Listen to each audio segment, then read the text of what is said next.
as a principal project program manager, PPPM, right? Senior communications consultant, lead product marketing manager, a manager of network customer service centers, and she was also in the New Orleans Bio Innovation Center. Was that part of AT&T as well, or that was separate? No, that was before. That That was was when I was before, in right? business Oh, school. yeah, yeah. She's been with the DC government as a bank examiner, the Maryland state government as a financial non-depository examiner, and also the FDIC. We've had the Federal Deposit Insurance Corporation. That was what, maybe a year and a half, 2 years ago, where we had the FDIC representatives talking about how they step in with banking. She's done work with Google, EMAC Construction, Cedar Sinai. She went to Tulane University at the A.B. Freeman School of Business and got her Master's of Business Administration, MBA, and a concentration in Strategic Management and Leadership. She also went to Hampton University, HBCU. Robin and I knew it when it was Hampton Institute. In fact, I went there one time. It was Hampton and Howard for a game. So, that was a long time ago. So, without further delay, please join me in welcoming to the virtual stage Mackenzie Neely Wright. Thank you. Thank you so much, Greg. Just a full disclaimer, Greg and I go to the same church, so I see Greg quite often. And he walked up to me on Sunday and said, "Are you ready for Thursday?" And I had no idea. I was still in church mode. And I was like, "Oh, yes, you are kind of the host of this on Thursday." So I'm excited to be here. Thank you for the invitation and ready to just dive in and talk a little bit about what AT&T does and what it doesn't do, right? And then also talk about its presence that we've known about it in its past, its history, and then what we're doing to shape the future. And then also just kind of talk about my role within AT&T and how I support the community. So I'll get into it. So as Greg mentioned in my introduction, thank you so much for that again. My name is Mackenzie Neely Wright, and I do external and legislative affairs at AT&T. What that means is that I am responsible for maintaining relationships with key community organizations like this, as well as elected officials within a specific geographic area. And so my specific area happens to be where I grew up, so that makes it a little fun for me. So it's Mid and South Los Angeles, Inglewood, and all of the South Bay except Hawthorne. And the only reason I don't have Hawthorne is because one of my colleagues lives in Hawthorne and they wanted you to support where you live. And so she took that. But other than that, most times I still see Hawthorne elected officials and maintain that relationship with them as well. And so why you have external affairs in AT&T and T and in a lot of companies, because external or public affairs or things of that sort are not new, is that there are a lot of times when big corporations have to work with elected officials in government in order to get things accomplished. And for AT&T, we're constantly building, we are constantly growing, and there's like a permitting process, and you can't just decide, hey, I like this location in the city, I'm going to start building. You have to get the right approvals and things. And also you'd be very surprised if you listen to some of these public participation hearings that I have the pleasure of listening to, people's opposition to having cell towers in their neighborhoods, and the beliefs that they have about what those cell towers bring or will do to their bodies and harm them, and even sometimes with noise. And then also just it's unsightly for some people, which is why you'll see they'll try to make it look like a fake tree. Or sometimes there'll be a cell tower and you wouldn't even know because they'll be like on a street light, like at the very top, it'll be like what we call small cell. And then we'll have different ways of making it look a lot prettier in the neighborhood instead of just like, an unsightly tower. So I've been with AT&T for 5 years, and I came in our leadership development program. And when I first started AT&T, I learned about external and legislative affairs and was immediately like, how do I join? And I was like, really exciting. But it was in 2019, and in my role, a lot of it is outside. And when I say my role, my current role is a lot of being outside and talking outside of the company and at events. And when the pandemic hit, that made it very difficult to even try out or do a rotation.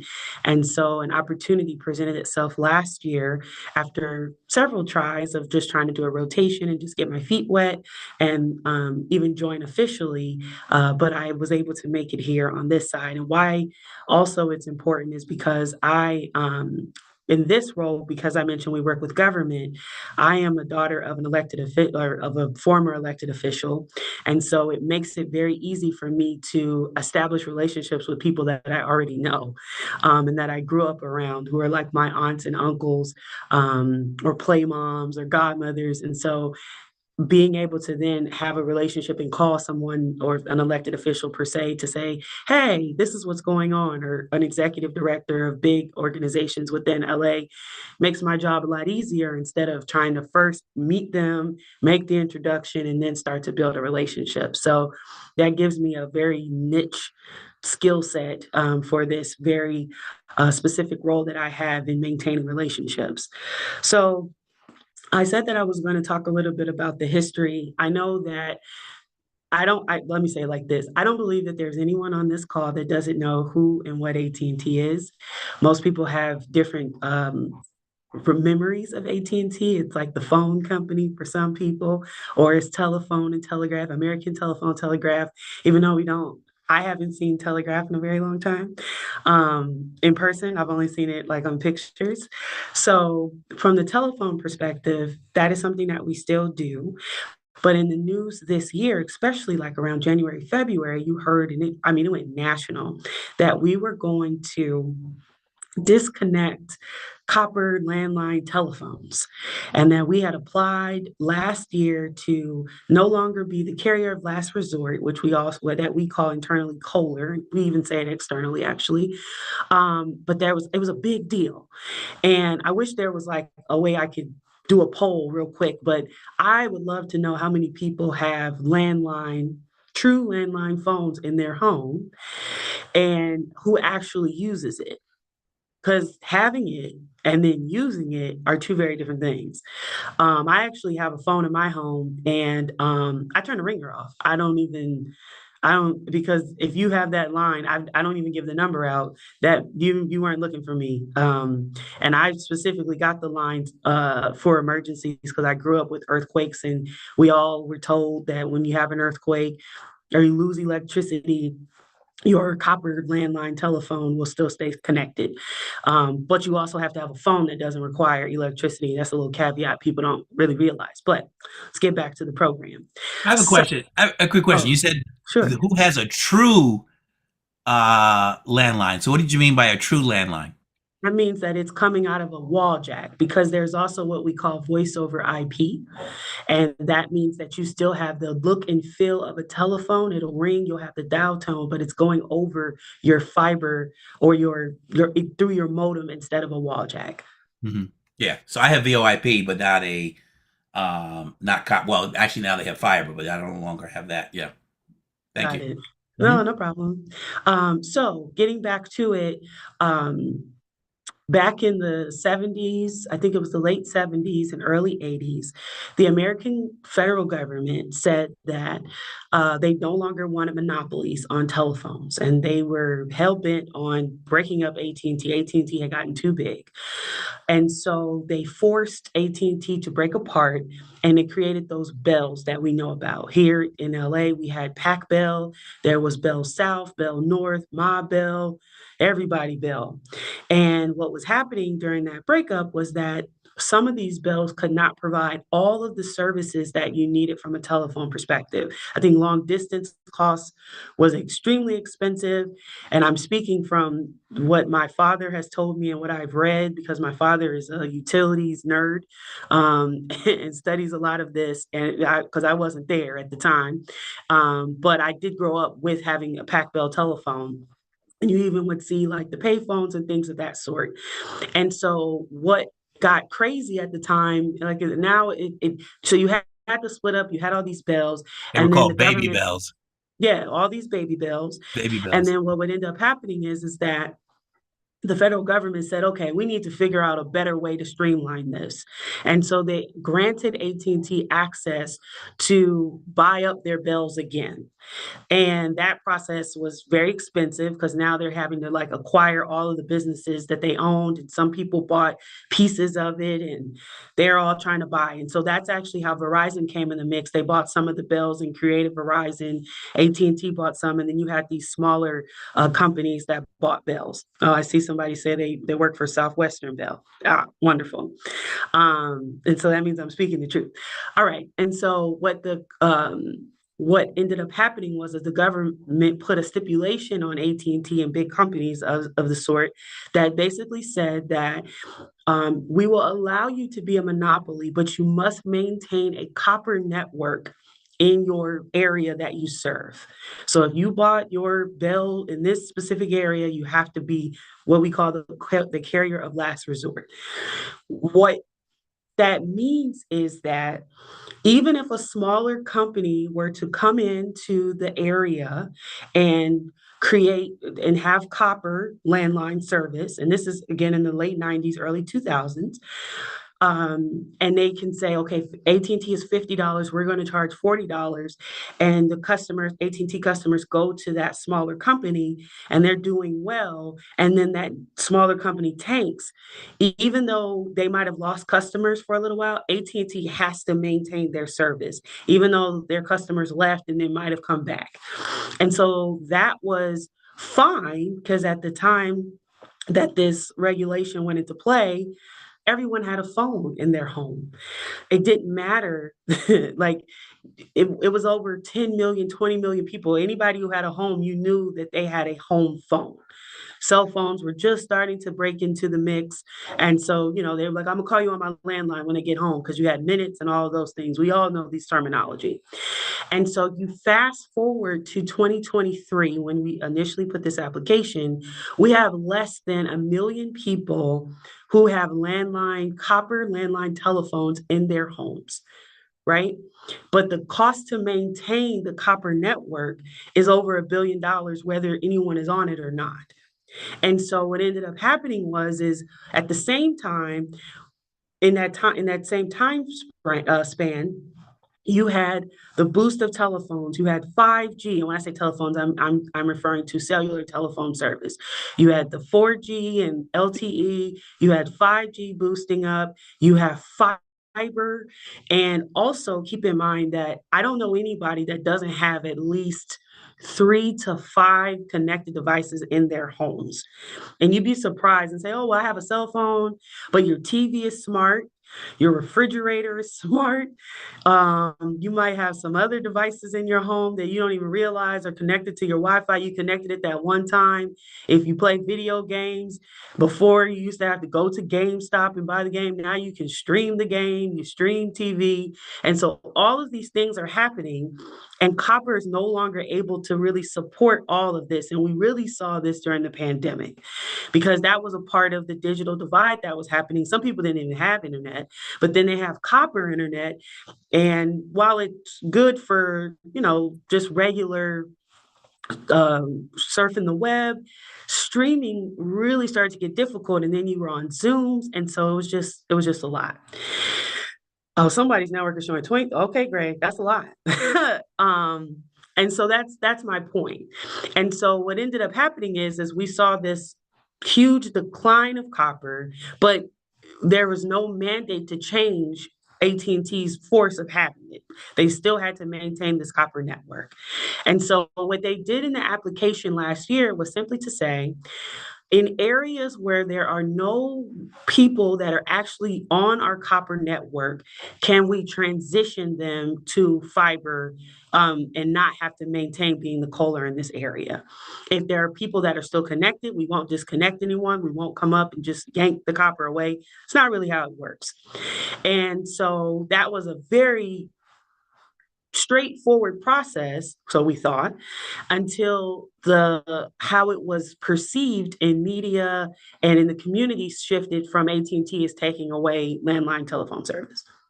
and taking away phones in homes, which I just went at the beginning talked about VoIP, which is voice over IP, which simply means that you still have your phone service, but instead of it coming through your wall jack, it's coming out of your modem. And so part of my job, which was very fun this year, was going to different cities and kind of providing an update and clarifying what AT&T was doing and what AT&T is not doing.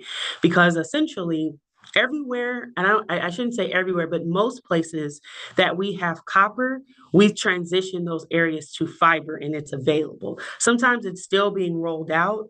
There may be areas that are easier to get to than others, but that's like a big thing that we've been making sure to do is we don't want to just say, oh, we don't have any copper and we don't have any service for you. We want to make sure that we have something available.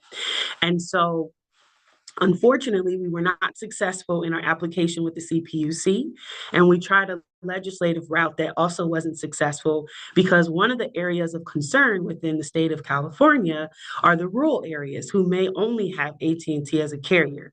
We're blessed in being in an urban place, so you have like AT&T, you have Spectrum. Some people may have the option for Frontier. Verizon is in some parts of the city, so you have options. But when you're in a place where there may be only one option, then you start to get a little nervous. And we even talked about keeping them out of this conversation, but it was a little too late. And there's a notion which I know many of you are familiar with, well, don't trust big corporations, they're liars and things of that sort, as much as we try to communicate effectively. So we have to go back and we're building our strategy for how we're going to make this transition because it's needed.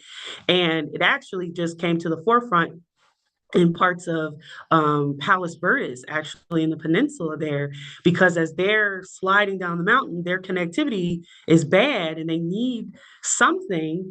And 18, that's actually out of our footprint. But then you had Cox that pulls out of the area. And now what are we going to do? And so that's a whole nother conversation. So the long story short is in this conversation, AT&T's goal is always about how can we better connect people and also keep up with the demands of the population and what people are doing. As I mentioned, most people have at least 3 to 5 devices. Greg has 22. I don't know what he's doing over there, but he is running a business, so that's important. Oh, your printer is also on your Wi-Fi. I mean, you have so many different things if you run a home business that are connected, and so we have to be mindful of that. And My then garage door opener is on the network. there we go. That Oh, part. yes, because my mom's too. I'll say, Mom, I'm at the house, and she'll press some button, and the Ring garage door just doorbell. opens up, and Yeah. she's not even there. Yeah. So, all of that to say that we have to find a way to modernize the network, and that's what we're doing. But we also are trying to make sure we're not being like handcuffed to a service or to an infrastructure that really can't support the demands. And so, and I mean the demands of our consumers. So that's kind of one piece to this that I want to just kind of explain and dispel that we're not taking things away, but we're modernizing things in a way that can really help people as they are working from home, taking meetings from home, studying and doing education from home. All of those things are so important. And then you add this additional variable that I'm dealing with and have been dealing with pretty much all summer, copper theft. So they don't even make copper like readily available anymore. We have to special order parts. Sometimes they'll special order and make extra. We have had over, and I would say in the last 3 months, 1,000 instances. It might be more than that actually of copper theft. And people are going into manholes, people are climbing up poles, people are going into the cabinets that you see on the side of the street. I wish that there could be like a task force of people that like stop them, but that's dangerous. Please don't do that. But it's happening every day. It just happened actually around the corner from where I live in Inglewood. And I was like proud, like Inglewood doesn't have any copper theft. Wrong. They're hitting up everywhere. They're hitting up Gardena, nice areas, because I had a city council staff member tell me, well, this is happening in South LA. This wouldn't happen in Beverly Hills. No, it happens there too. They really are not caring, and it's very dangerous. And then what ends up happening is our fiber network is laid on top of copper. So when they take out the copper, they're also taking out our fiber temporarily, but like fiber is readily available. Most trucks have like an abundance of them. So we can get that back up and running within hours, whereas copper takes months. And it's taking months because of the number of instances that I mentioned, because there's not like an infinite number of people that work for AT&T. It might feel that way. Um, but we only have so many people that can man these jobs. And then on top of having hurricanes on the East Coast that some people have to be deployed to, and fires and things of that sort, it really makes it difficult when you're getting hit and hammered with copper theft. And I don't know who set the market rate and who's doing this, but it's wild because it says AT&T on it, right? So you're selling, you like the reseller knows that they're taking stolen copper and they don't care. Um, and so that's where we are kind of at the moment, is making sure we maintain the service that we are legally required to maintain, but also improving and modernizing our network to maintain the demands of the community. So I'll pause there if there are questions for me, um, or want me to clarify before I move into how we partner and work with our communities. So, is there a timeline where copper service here in LA will disappear? In other words, eventually, most neighborhoods are being migrated to fiber. So where does let's say the city of Los Angeles, where do we stand in terms of a general idea? We Is it like a 20% rollout, or is it 50-50? Where are we with fiber versus copper? Sure. It's a difficult question to answer, and I'll tell you why. Because it's not really up to AT&T; it's up to the government. Hmm. So the first step in kind of transitioning from copper is that you file the application with the CPUC to remove the regulation of being a carrier of last resort. That's step one. Then FCC has to get involved. Now you go to a federal position, right? And the federal government has to run an analysis to see how many people are on the copper network. What is the utilization rate? Um, how would what how would this displace the customers? Are there other options? Can the customer be easily transitioned? That study can take up to 10 years. So we did this, we were successful with Kohler in I think like 20 other states. California was the only state left, and it has been the most challenging. In, I believe, Oklahoma, we were successful in getting rid of being the carrier of last resort 14 years ago. And it was just this year that we were able to like fully transition an area out of copper. So this is a very long process that people I also think don't really understand. I think they think, okay, as soon as CPUC grants the application, we're coming and pulling copper. That's far from the truth. So Cool. it's a process. And well, Sarah, you have a question, because my question is probably going to take the discussion in a different direction. So, Sarah. Hi, Mackenzie. Yes, thank That's you fair. for speaking today. Good to see you. With the carrier of last resort mandate, is that also a tax or something on the community? Um, you know, to, to have that mandate for you, but then it trickles down into a tax or some type of cost for us in a way? Not to, okay, sorry. Not to my knowledge. Basically, the copper phone rates are like a heavily regulated rate. It's not, so it could be that it's included in that, but I think there's a mandate on how much we can charge for the service. So I'm not aware of any tax. When I look at my dad's landline bill, there's a there's a lot of taxes, but I've never seen that one before. I think it's more so on the corporation to maintain the service, and it's an expensive service to maintain. I just had a general question, Greg, before we change. You've talked about this change and folks not having landlines. Talk to us a little bit about what's happening with our seniors, because again, part of that is helping them to get on board where, next generation phone activity is. And I can imagine that's a challenge. Yeah, I see I was making sure I was looking into the chat. So with our senior community, and what I also try to advise, even with my family, there was a big hesitation on using cellular devices. We have to educate, and AT&T has digital literacy workshops about how to use your cell phone safely, how to use the internet safely, because we really have to transition people to at least having a cellular device. You can still have your home phone, but it's really understanding the necessity of the cellular device, not just from the standpoint of having a backup phone, but falling and being able to have emergency services and things of that sort.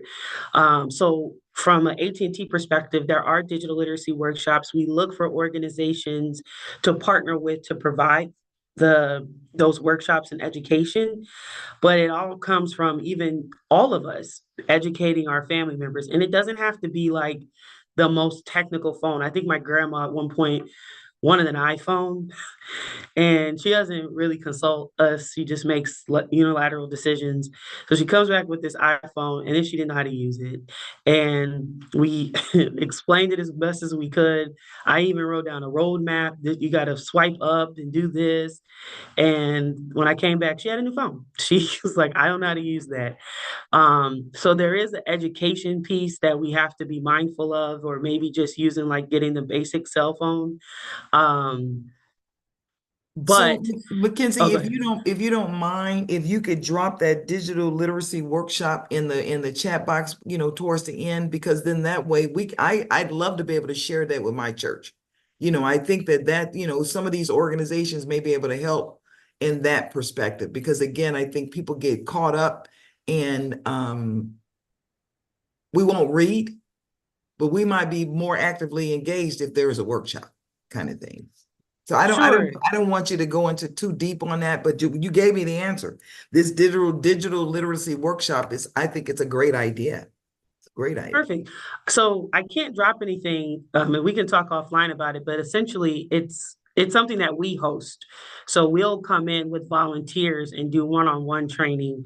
Like we'll do, maybe a group of 15, 20 people and Mhm. have people come and help. So it's not, I can give you like an overview and send that separately, but it's definitely going to be something that we set up and make sure that people have like the best experience and learn. So if an organization wanted to host one, partner with you for that, who do they reach out to? That's really what I'm looking for. Okay. All right. Good. Okay, Yeah, Greg, I'm happy sorry. happy to talk about that. Yes. Look at Greg just Um, put this phone in the chat. You guys Yeah, have, that's what some of our seniors still want. And we got and oh, I Mackenzie, you and love I those both know old we got phones. church members that want that back, or the princess phone with the little the little push buttons, And sitting the by the light bed. comes Said, on. the light came in. Yeah, you sure know oh my nothing about goodness, that. Go that's ahead, funny. Greg. Um, um, so I'm gonna switch over to kind of how we work and partner with the community. Mhm. Good. Oh, That was one my. other thing. I had two things directions, and that was the second one. So good. That's you're right on point. Perfect. I'm right on target. And I'll just backtrack just for a moment from the modernization piece. We understand that some people, especially in rural areas, may fall outside of where we can get to them because it's very costly with taxes to build in certain places, as much as $1 million per mile. So Mm. we just launched 5 satellites into space to be able to provide internet from like a satellite perspective. There's something called Starlink that Elon Musk put out. So it's Mhm. kind of like a comparative to that, which allows people to get internet using satellites. It's kind of like DirecTV, if you will, but for your internet. So just one more piece. That's great. Now I'm going to transition to funding and community partnerships. Okay. So outside of working with the government to help advance AT&T's building and strategies, I also work with community leaders because a lot of times we don't, let me say this a different way. As I mentioned, everyone knows AT&T. So it's not that I'm trying to get people to recognize it. I'm trying to now position AT&T in places within the community so that you know that we're there and we're supporting the communities that we serve. So there are people that often will ask me from a business standpoint or a nonprofit standpoint, will we sponsor an event? Or they'll go to other companies. And this is something I really want to push to the forefront about sponsorships with large corporations. It's important to understand that specific corporation that you're reaching out to, what their goals for fundraising and sponsorships are. And I say this because when you have a big company like AT&T or Verizon or T-Mobile or Boeing, I'm thinking of the ones that are near where I am, Segundo, our goal isn't necessarily at this point for people to know about us and to get brand recognition. So telling us that, oh, okay, well, people will see your logo, that's not really a selling point for me. It's now, how can I utilize this logo to be strategic in the communities that we serve so that we know that we're there? So a lot of what I look to sponsor and fundraise and support fundraising events are organizations that are doing digital literacy and bridging.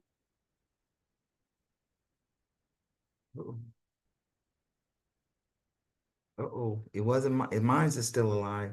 Ruh-roh. Ruh-roh. Ruh-roh. Hope she thaws out in a minute.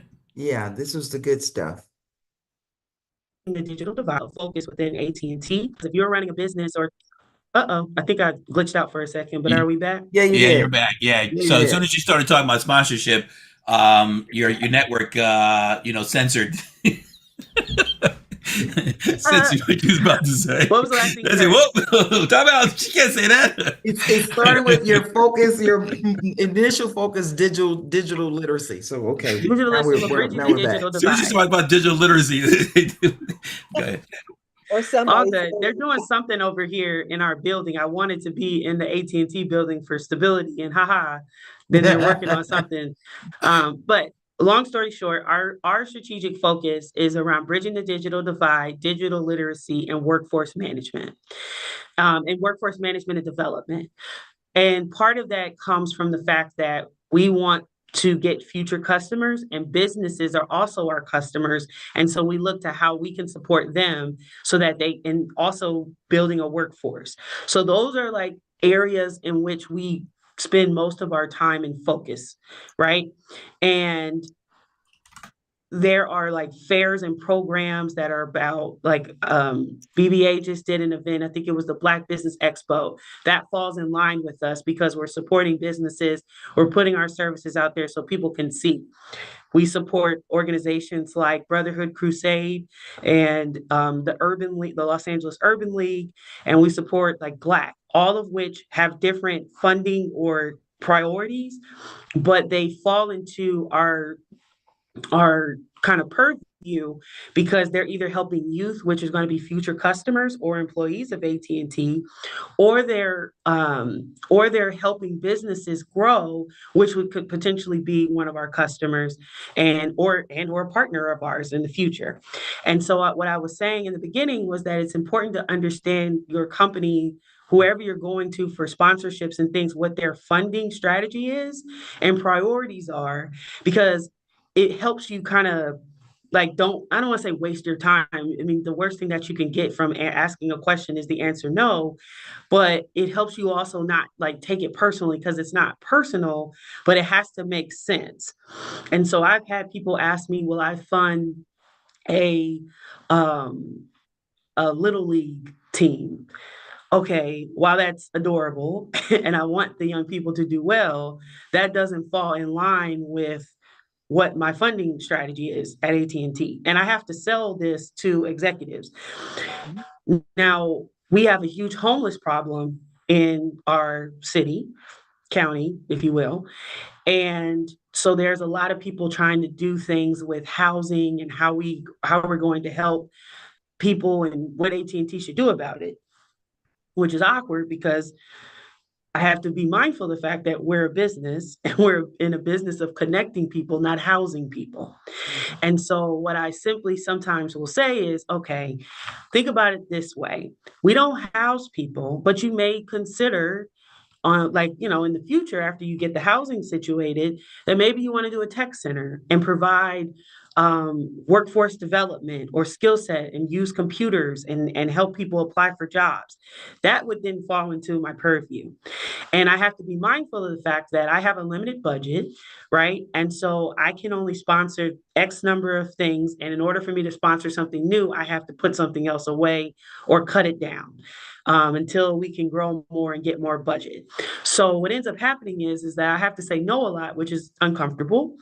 I have to be strategic about how I use the limited resources that I have.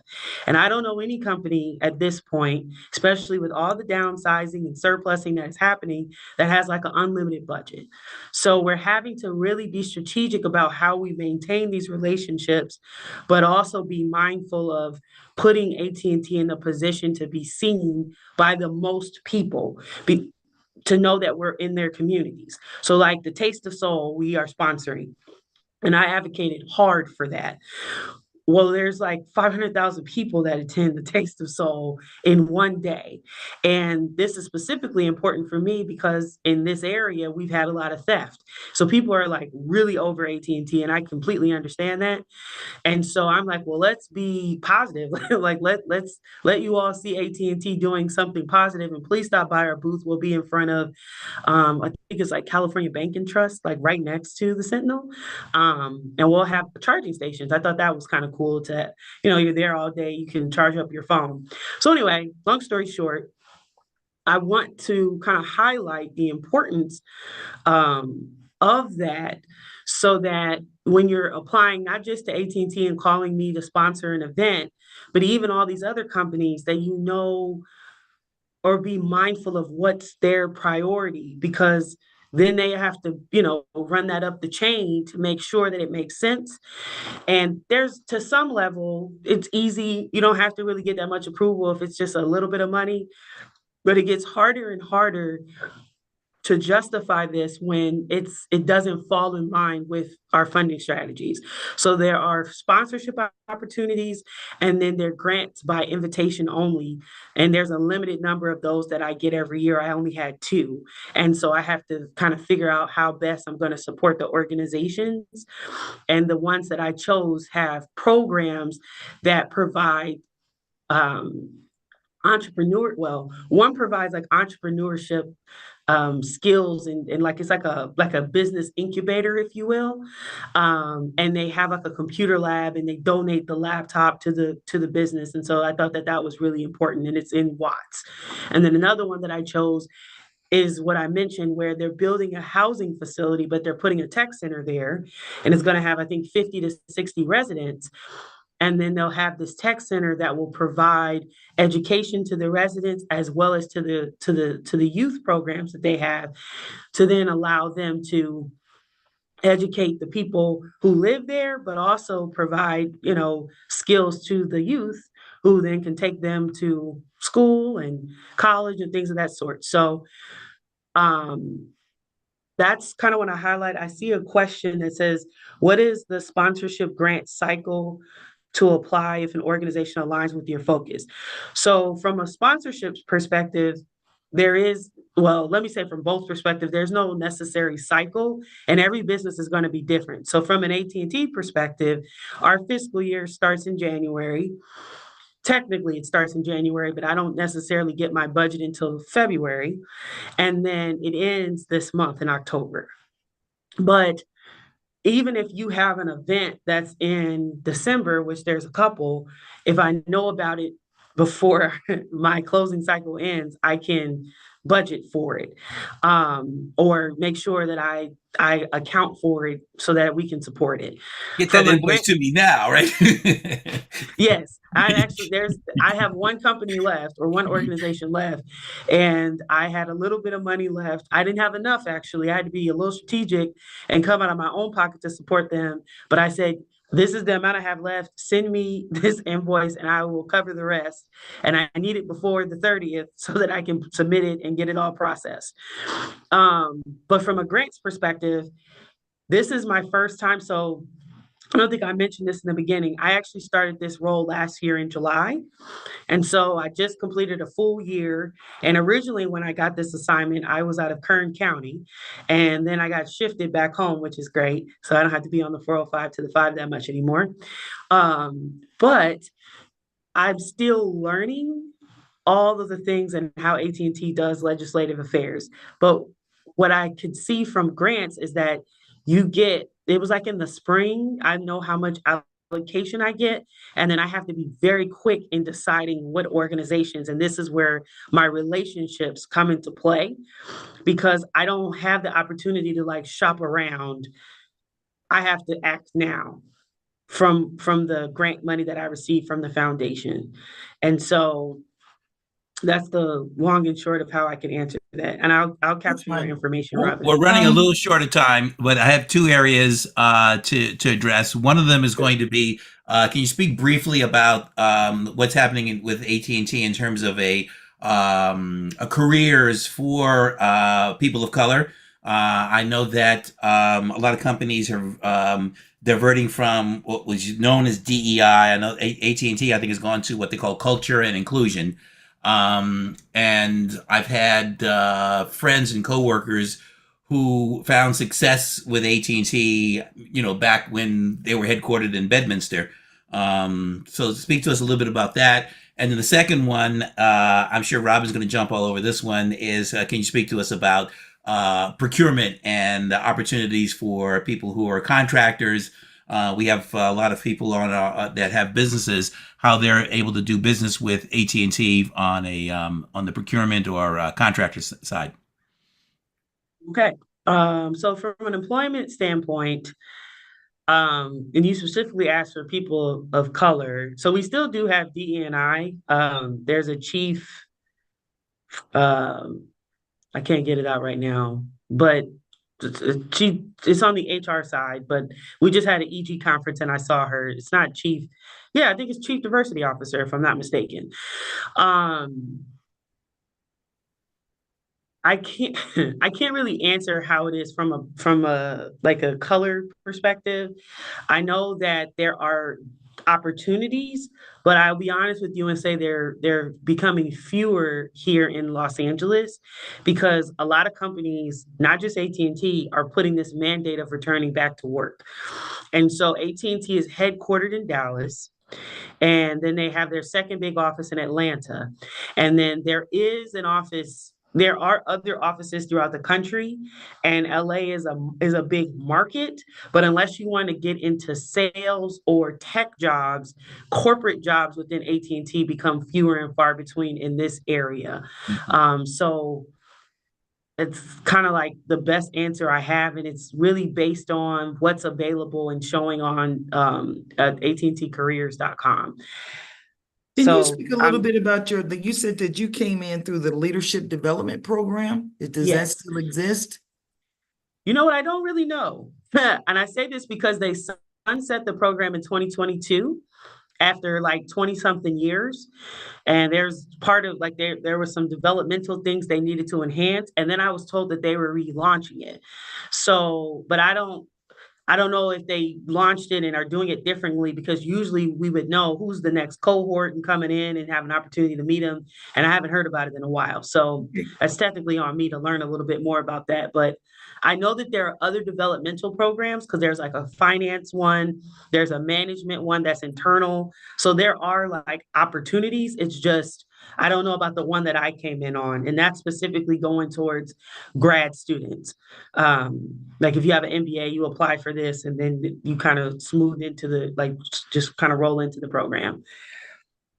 Yeah, because But there are historically AT&T has been other, very strong over the decades in that area, and And we bringing a and lot. we'd welcome you to, anytime you want to dial in and visit with us. And if you have information that you want to share, as you do with other research or something comes up, please don't hesitate to send that. You're part of the family now. You are definitely part of the family now.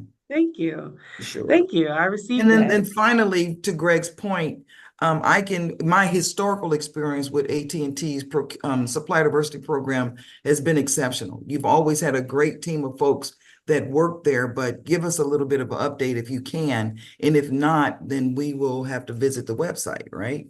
Well, we're going to do that anyway.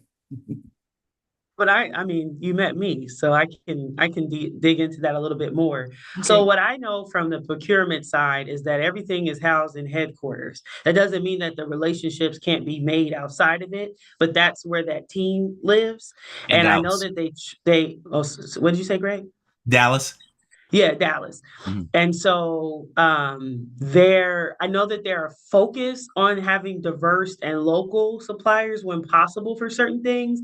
And then there are others where they just like to go with the national route. So I can dig more into the process. I know it's a lengthy one because I tried to get what I thought was a relatively easy supplier in for something, and it took like several months, and it had and a lot of documentation. And so I'm hoping that it's like smoother. That was maybe 3 or 4 years ago. It's Um, let me just say this, that's standard practice because okay. literally you have to be vetted by procurement in order to get into the queue to even bid, right? And so I strongly suggest folks, visit the website to get more information. And then we have a contact. McKinsey is a contact in the company, but you're going to need to visit that website to get some more information. And again, most people are housed wherever the corporate headquarters is. I ran Supply Diversity for US Bank headquarters in Minneapolis. I sat here, but I had a national program. So it's not about where they're sitting. It's just about what are they looking for and do you qualify, and understanding that trying to get in with a large corporation like this, you have to be vetted. Absolutely. Yeah. Absolutely. So I know we're short on time, so I'll just say my thank you, and I appreciate the opportunity to join you today and give like some updates on AT&T. And thank you for now making me a part of the family. Very, very happy and honored. So again, just what I just kind of summarizing what I talked about the history of AT&T and our copper network and the amount of thefts that we have and how we're modernizing the network for the future and to meet the customer demands with streaming and the number of devices. And then the other thing I talked about was just a little bit about fundraising, sponsorships, and grants through AT&T and how best to position your programs to meet what we are looking for, and even not just AT&T, but other big corporations as well. So I appreciate the opportunity and your time and look forward to coming back soon. This has been delightful, very, very delightful. This is a community-based organization funded and sponsored by the BBA, Recycling Black Dollars. We have several other large organizations that support us. So, when you think about your sponsorship dollars, we're not looking for a lot of money, but we do need support in order to keep this program going. Crystal came up with this idea strictly from the standpoint, once COVID hit, how do we make sure we stay connected to our community and deliver information resources? It's not a commercial. It really is literally to come on here to keep our community informed because, as Crystal always says, you're either at the table, you have a seat at the table, or you're on the menu. And we're not trying to be on the menu. We want to have a seat at the table. We want to be informed. And Mackenzie, thank you so very much for what you've done. And I'm going to turn it over to Sarah and see if she has any closing remarks. And before I do that, though, I want to say thank you to our regulars who are here every week supporting this program. Sarah. Yeah, I did all that. Thank you to everybody who comes continuously. Mackenzie, so much. Of course, we've met, and I heard and understand the plight with AT&T. It's like a whole new appreciation of what you have to go through regarding the landlines and stuff. But also, too, we appreciate you just being here, now part of the family, but more importantly, a community partner. We do hope that they loose up your purse strings a bit more, though, but we know that you are doing your best to put things to work in the proper way. And with that, I'll just say, everybody, have a wonderful rest of your day, and thank you for continuing. Oh, yes, go out and vote. vote. Oh, I don't have mine on, but go out and vote. I wish I was trying to get to the townhouse last night and I couldn't make it, but I am supporting one coalition of 100 Black women. They have a propositions forum um, this evening at 6:30. Um, I Anyway, the National Coalition of 100 Black Women, LA, if you visit their site or their page on social media, I'm sure that you'll be able to get a link to the forum, but that one is tonight. But yes, vote, vote, vote. Yeah, Emma, Emma, Emma's on, so she'll yeah. give us a few minutes. But real quick, our guest next week is Darren Harris, and he is a health equity champion. I have not a clue what that means, but that's who That we means that have. there's all of these disparities. There's all these disparities in us getting the proper health care, and we need advocates. Emma, I presume he's a health equity champion. So I don't know if there was a competition and he won, or so got a gold medal. But that's who's joining us next week, and we'll hear from Darren. And then now we have a few minutes from Emma. Emma, tell us about what's going on with the voting. What is it? The townhouse workshop? What are you guys calling it? Our townhouse weekly meeting is going very well, and thank everybody that's participated, and thank you, Greg. You come every week, and Roz. I was so sick this morning. I am still in the bed. And but I got on here at the last minute just so that I can make sure that the ones that I promised that I could be on camera. I mean, I can't be on camera, just trust me. But we wanted to go over the ballots. I do have my ballot completed. If anyone want to figure out what they want, we must vote. If you can't, if you don't want to do that, our next meeting is going to be the Electoral College, and Councilman Karen Price will be the facilitator of that meeting, and it's going to be on the 23rd. And the last meeting on the 30th will be people to come and bring their sample ballots. And we promise we will go through the sample ballots with everyone to make sure you have all the information. There you go. I think Sarah's holding hers up. And bring your sample, and you can bring your official ballot. You can fill it out because we need to get it in the mail. I haven't put mine in the mail. The only reason why I haven't, and I'm glad I waited. I made a couple of changes. It's really, really a lot of information on there this time, and you really have to be careful what you say yes to or no to, because once you do, you're voting, but vote regardless. And so I've gone through mine. I've done my homework. I know what I want. So if anyone that want me to go with them through their ballot, I know Bianca and I are going to talk, and whoever else wants to do it, I'll be happy to go through it. And next week, again, we're having a regular meeting, but the 30th is where we're going to actually do it at the townhouse. Okay. I will also have a private meeting at my home. I have it every year. You'll be getting an invite. If you do, just RSVP. I need to know how many people are coming. It's going to be on the 26th. And from like 1 to 4 at my home, I'll have food, drinks, nothing. All you have to do to come is bring your sample ballot. And you got gumbo this year? You got gumbo? I won't tell you. So last night was the judges, and so there were 4 sitting judges that spoke about their role and how they got into it, and I think one was there. She's been on since 91, 92. Mm-hmm. So she was the most senior. And then we had 5 or 6 candidates of color who are running for judge on the ballot this November. And so they spoke about their background and what it meant for them to be considered for it, and their role in making a difference. And I think one of the things that they raised is that on TV we see a lot of criminal courts, big criminal courts, but there's civil court and there's probate court and child court and traffic court, and there's a lot of different courts and a lot of decisions that are made that judges are having to weigh the facts, and then make a ruling based on the law. While there's some leeway within the law, they still have to follow the law. So it was a very informative discussion, and thank you to Roz and Emma for putting that together.